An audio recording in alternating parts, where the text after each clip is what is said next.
Dr. Elena Papassissa and her work on Armenian scripts. Thank you.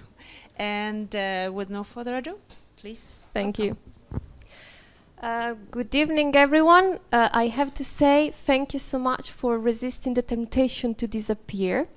I know this is the last talk, and it has been a very long day. So I'm going to try to keep you awake for a little bit longer. And what I'm going to talk about today is about the reforming the letters of the Armenian Bolorgir style in the context of Latinization, highlighting the typographic work made by the Armenian artist Čanik Aramean. Well known as an artist, Aramean's typographic achievements are not widely recognized. So how many of you in this room are familiar with the Armenian script? A little bit, some of you? A little bit? Okay. So let's have a quick glance to what the traditional Armenian typographic style known as Bolorgir looks like. So the Bolorgir style was used in printing to typeset main text. It is a left-to-right writing system. It is also slanted. Most of its letters are slanted at 16.5 degrees. So it's not, kind of a subtle slant. It also has sharp angular lines and junctions, which give the script regular and almost rigid appearance. But there are also some rounded letters, as you can see from the letter that I actually circled in there, which is letter K. It also has lowercase and uppercase letters, and also has ascenders and descenders. And the script has letters for both consonant and vowels, as well as some punctuation signs. Today, the Armenian script is used by 3 million in Armenia and by 7 million Armenian speakers in the diaspora. The blue dots indicate the settlement of Armenian communities around the world, whereas the yellow dots indicate the largest Armenian communities in the US, France, and Russia.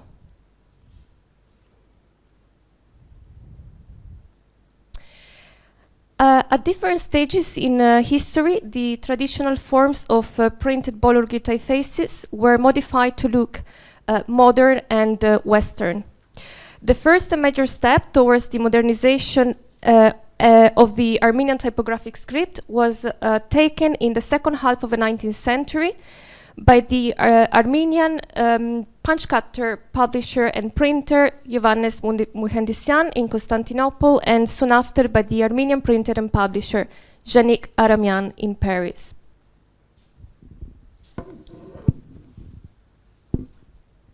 The Latinization of Armenian typefaces aimed to embrace the culture of the Western countries, to make publications more affordable, and to address also the shortcomings in the forms of the Armenian letters. So more about this in a moment. Now, for the sake of comparison, the bottom line shows an attempt of reform made in 1968 by Aramean. For Aramean, it was clear that the forms of Armenian script on printing had not been solved satisfactorily. How do we know? Well, first, the traditional Bolorgir style did not disappear, as evidenced by publications in the 1920s. It should also be noted that at any moment the reform on the Armenian Bolorgir style was forcibly introduced or imposed. It was encouraged, initiated, and adopted sometimes by printers and publishers. For instance, in the 1930s, when Armenia was part of the Soviet Union, the Armenian government invited Soviet Armenian and diaspora type experts and artists to try to find some solution, to propose some new ideas. The initiative was not successful. Oh. Yeah.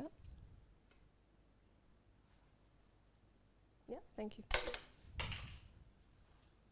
That's okay, doesn't matter. Yeah, I'll, thanks. Right, so this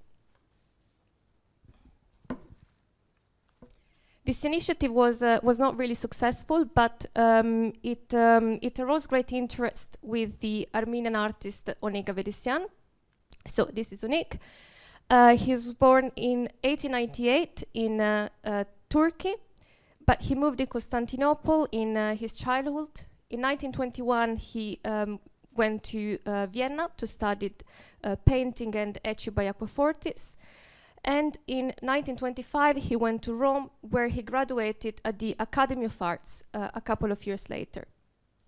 Afterwards, he moved to Syria, Palestine, and Egypt. And in 1936, he moved to Cyprus. And when he moved to Cyprus, he started to embark on the reform of printing, of Armenian printing types. His experiments were published in 1946 with the title Experiments on Reforming the Printed Letters of the Bolorgir Style. This publication is extensive. It's a book of about 150 pages, containing information on Armenian writing, type, typography, and observation on the shortcomings of Armenian typefaces. And of course, also Miwhêntisean's experiments on reforming the printed letters of the Bolorgir types.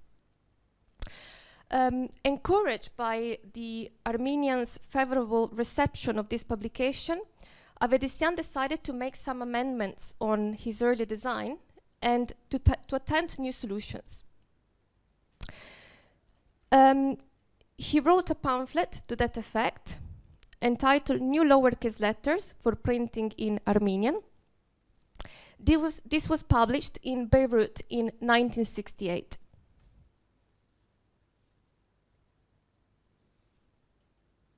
The colors are not really great, I'm noticing.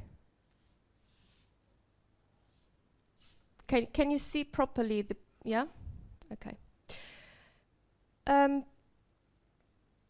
Right, the 16-page pamphlet was specifically prepared to display the new type and to promote its sales and use. You can observe the striking contrast between Čanik's type and the traditional Bolorgir by really just focusing on the two letters I'm pointing out there. Miwhêntisean's type is representative of the attempt to reform Armenian printed letters in the 1920s, as well as of the struggle of Armenians to keep pace with the new type-making technologies. And I will talk a little bit more about this in the second part of my presentation. The pamphlet uses his innovative cast metal type, which was also made available at 10-point size in 1968 by the Fonderie de Caractères Typographiques in Beirut, in Lebanon.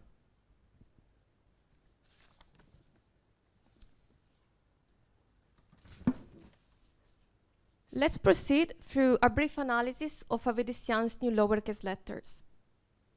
According to Miwhêntisean, the Bolorgir had become outmoded and its printed version had shortcomings in readability, as well as under printing and space-saving considerations. So what are the shortcomings that Čanik had identified? First, the slanting reduced readability, whereas regular upright stand give a sense of balance and stability. According to Miwhêntisean, angular aspect of Bolorgir with very few curved shapes make reading tiresome.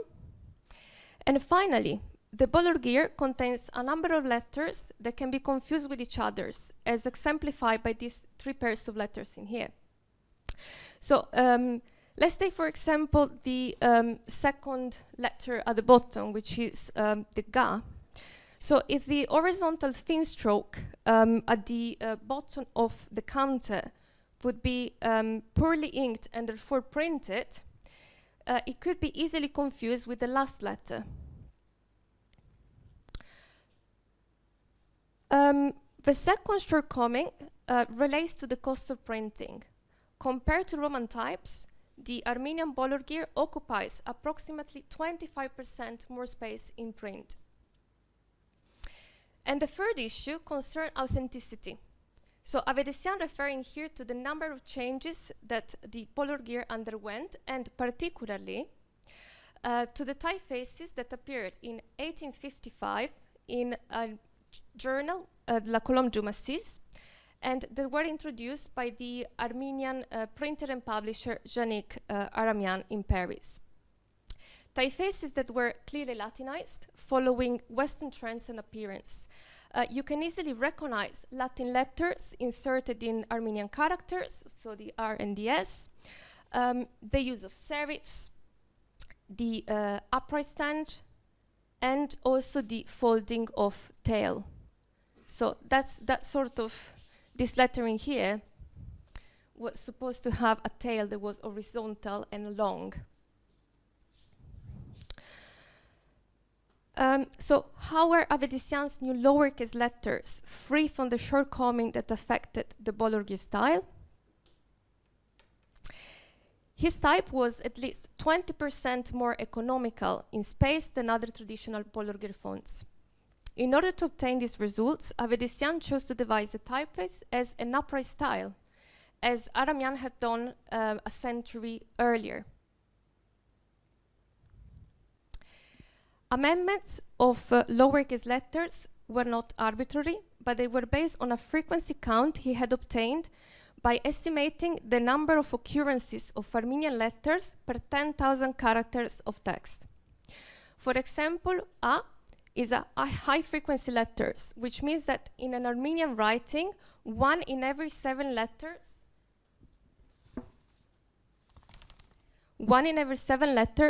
is an A. The frequency count criterion was also applied to give a more distinct rounded aspect to the alphabet. By rounding letters like this, he managed to bring rounded letters to more than 75%, thereby reducing the space between letters when composing. Other noticeable changes were made on the basic structure of letters that can be confused with each other, such as this one shown here.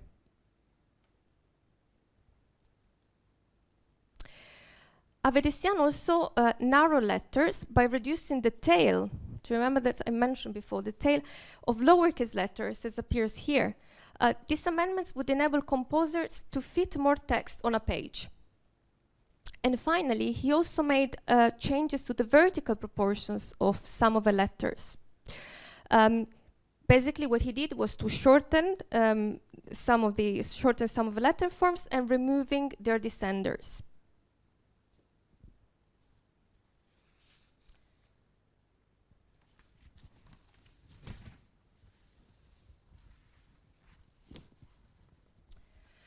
Miwhêntisean described his new lowercase letter as a new graphic system for printing and its own special rules of constructions, proportions, and rhythm, consisting of a number of reformed letter forms, a different distribution of their heights, special proportions of oblique, wide and narrow letters.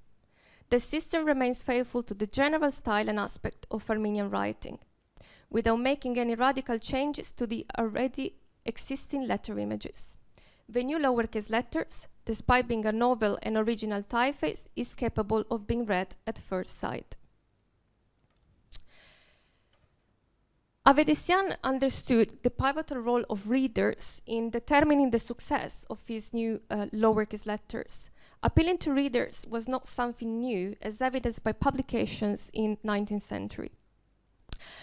This one in here, the first one, is a publication by Yovhannes Miwhêntisean, from the 1847, and the one in the middle is the journal La Colombe du Massif, which I mentioned a couple of slides before. Both introduced for the first time an innovative Armenian type and invite readers to receive the new forms and to familiarize themselves with them.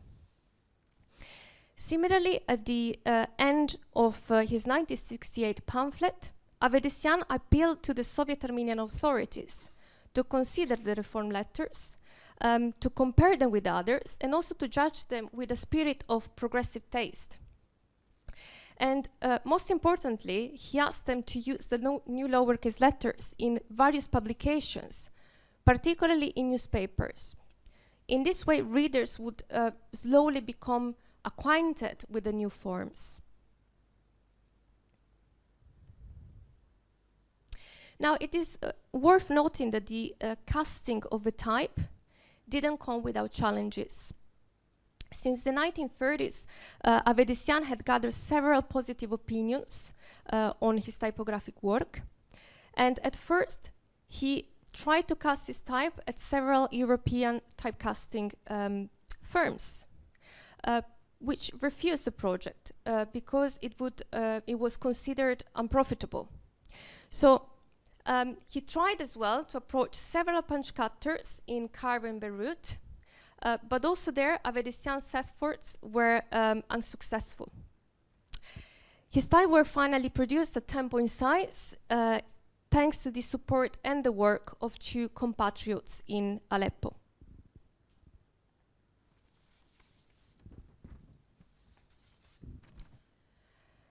Throughout the 20th century, two companies stand out in the field of typesetting, linotype and monotype. In 1968, Miwhêntisean approached Ran Gabeyan, a salesman at the Linotype's Middle East liaison office, to produce the slugs of his new typeface. Gabeyan was born in 1937 in Cairo. He was the son of two Armenians who had emigrated to Egypt to escape the 1915 Armenian genocide. He spoke Arabic, French, and Armenian fluently. And when at first he received Miwhêntisean's typeface, he considered them not a very desirable one, as you can see from this correspondence. And with Walter Tracy at Linotype Machinery, they decided to reject Miwhêntisean's request.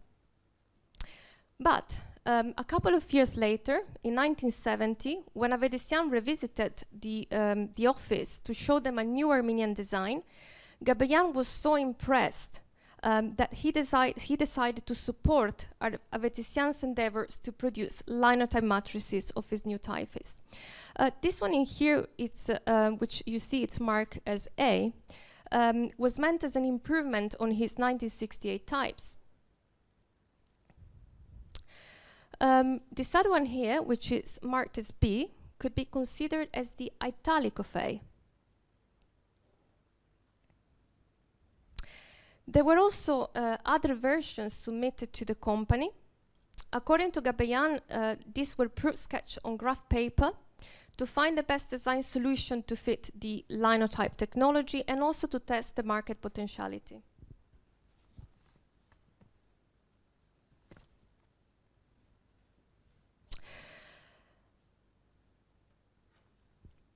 Gabeyan described the new Armenian typeface free of confusion characters, clear and desirable, especially in its italic forms, which he considered was superb.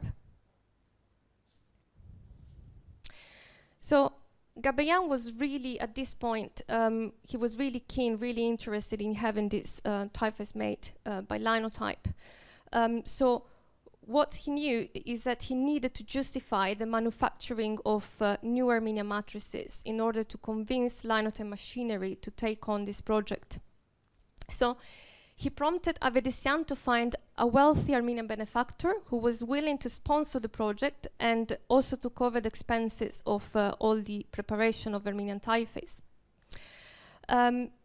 He also told Miwhêntisean to collect letters from well-known Armenian printers, saying that it was a desirable typeface and that if linotype matrices of that typeface were available, they would buy them. The letter of support was signed by the best 10 Armenian linotype customers based in Lebanon. And the letter concludes, "We declare that if your company manufactures linotype matrices of Mr. Miwhêntisean's design, to start with the upright style and the italic in 10-point, we believe that this project will be met with great satisfaction and we will seriously consider to have them." Well, as you can see from these words, unfortunately, this recommendation did not really produce the desired outcome. The signatories did not commit themselves to purchasing matrices of Miwhêntisean's type or linotype machines.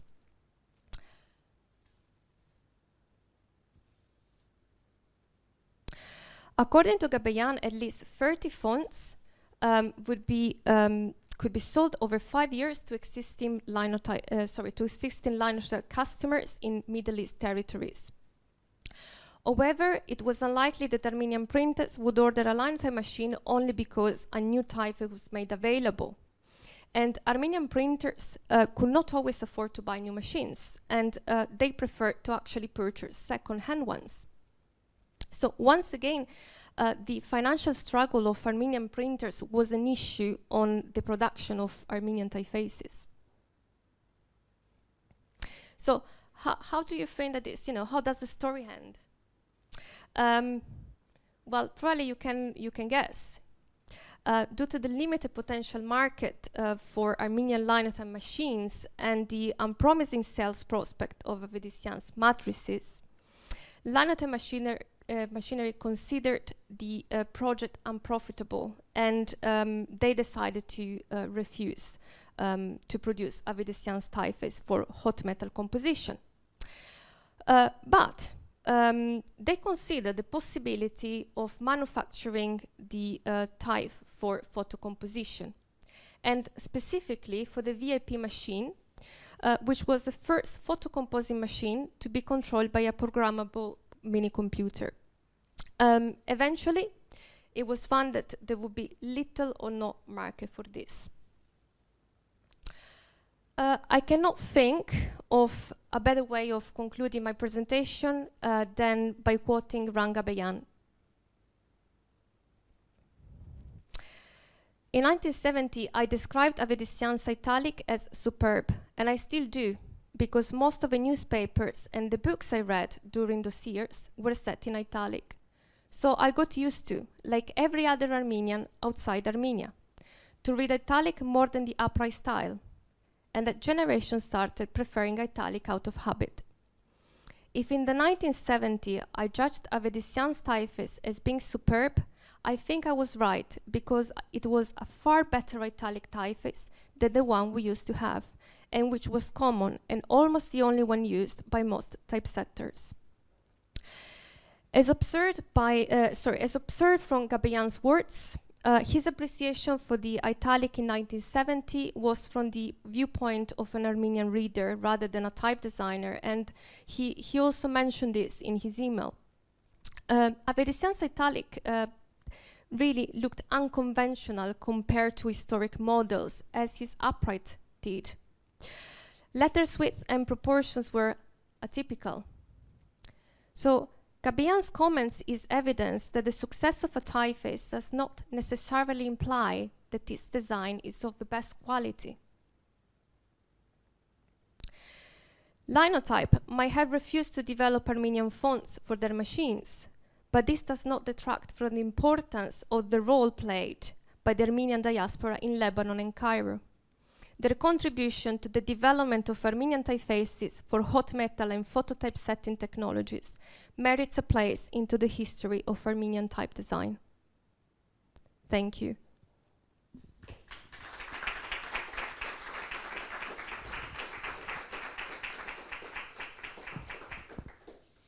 Thank you so much, Dr. Elena. Thank you. Where can we reach your research work? Where can they find you? Well, I'm actually at the moment I'm in a conversation with a publisher, so I'm working towards the publication of my research, of my thesis. Ah, yes. Excellent. Thank you so much. Yes. It's very, very important. Is there any questions for the audience? Any question? There, so yes. Julie, you have a question. Yes. Why linotype rather than normal movable type? Because the market must have been much smaller for linotype. So was it cast for other systems? Are you referring to monotype, or are you referring in terms of just movable type? Just movable type. I'm not sure Well, I understood if it was not cast at it all, was or if it just No, wasn't it was done cast. for. It was cast as movable type. Okay. If you think about the years, is the 1970s. So already we moved into phototype setting, and you know that we're printing newspapers, right? So it was there was used widely, and how was it accepted? It wasn't used. The Avedisian's typeface wasn't used widely. I spoke with someone else, for instance, who was an Armenian, who at the time was, you know, like younger than Gabeyan was. And he actually had a different perception of Avedisian typeface, and he said it was not really readable. Linotype had already an Armenian, more than one Armenian typeface, but he had, for text type, there was Linotype number 1 and number 2 were produced in 1913.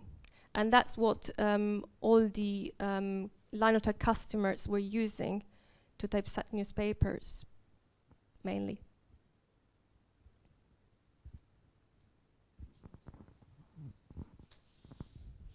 Okay, any other questions? Otherwise, they may approach you afterwards. Yeah, sure, Yes. sure. And thank you so Or much. tomorrow, yeah. Yes, and have a nice evening, everyone.